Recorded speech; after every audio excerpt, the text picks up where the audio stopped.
Welcome to steno series. यहाँ आपको 80 शब्द प्रति मिनट के हिंदी डिक्टेशन बोले जाते हैं जो आपके आने वाले एग्जाम्स स्टेनो 333 और 1224 के लिए बहुत ही महत्वपूर्ण है।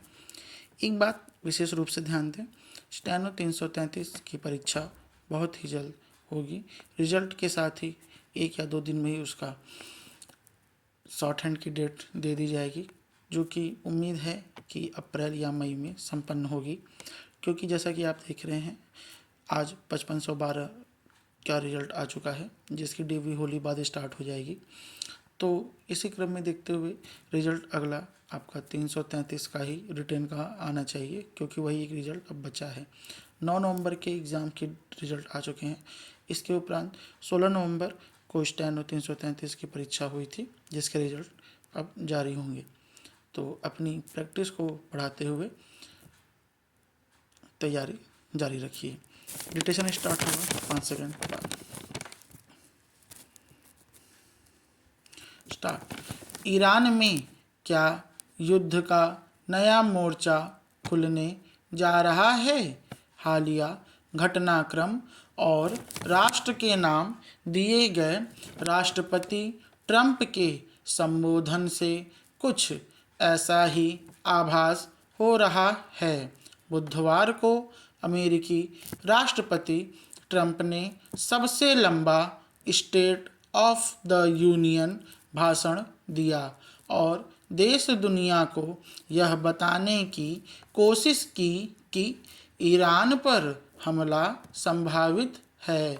उनके मुताबिक खामेनेई की हुकूमत आतंकवाद का पोषण कर रही है और उसके पास परमाणु हथियार विकसित करने की क्षमता भी है। हालांकि आज जिनेवा में अमेरिकी और ईरानी कूटनीतिज्ञ तीसरी बार वार्ता की मेज पर बैठने वाले हैं और तेहरान के विदेश मंत्री अब्बास अराघची भी यह भरोसा दे रहे हैं कि कूटनीति को तवज्जो मिले तो अमेरिका से एक अभूतपूर्व समझौता हो सकता है, मगर पश्चिम एशिया में युद्ध के बादल ही घनीभूत दिख रहे हैं।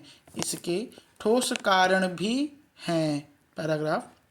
दरअसल राष्ट्रपति ट्रंप जानते हैं कि ईरान में सत्ता परिवर्तन का उन्हें इससे बेहतर मौका फिर नहीं मिलेगा।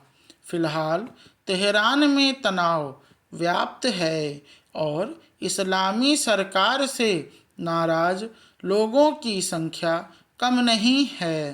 पिछले दिनों देश के सर्वोच्च नेता को हटाने के लिए एक बड़ा आंदोलन यहाँ हो चुका है। तब स्थिति इतनी बिगड़ गई थी कि खामेनेई हुकूमत को दमनात्मक कार्रवाई कर उसे दबाना पड़ा। माना जाता है कि तकरीबन 20,000 लोगों को मौत के घाट उतार दिया गया है। जब इस तरह तलवार की जोर से असंतोष दबाया जाता है, तब उसकी प्रतिक्रिया भी काफ़ी तेज होती है। ट्रंप इस स्थिति को अपने लिए अनुकूल मान रहे हैं। पैराग्राफ। ईरान में ध्रुवीकरण बहुत बढ़ गया है। वहाँ इस्लामियत बनाम ईरानियत की जंग तेज हो गई है। बेशक 1989 में इस्लामी क्रांति के बाद इस मुल्क को इस्लामी गणराज्य घोषित कर दिया गया, लेकिन कई लोग अब इसे फिर से पर्सिया बनाने की मांग करने लगे हैं। पुराने पर्सिया संस्कृति और इसकी पहचान को बनाए रखने के लिए वे 1979 में सत्ता से हटाए गए शाह के पुत्र रजा पहलवी से देश लौटने की अपील कर रहे हैं। खासकर नई पीढ़ी धर्म के नाम पर जारी सामाजिक प्रतिबंधों की मुखालफत कर रही है और इसे रूढ़िवादी बताकर खारिज करने लगी है। राष्ट्रपति ट्रंप भी इसीलिए ईरान में सत्ता परिवर्तन चाहते हैं।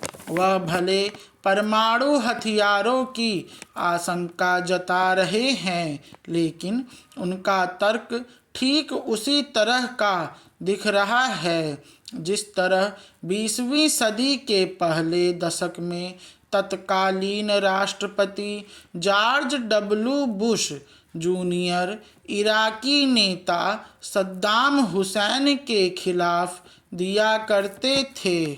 स्टॉप।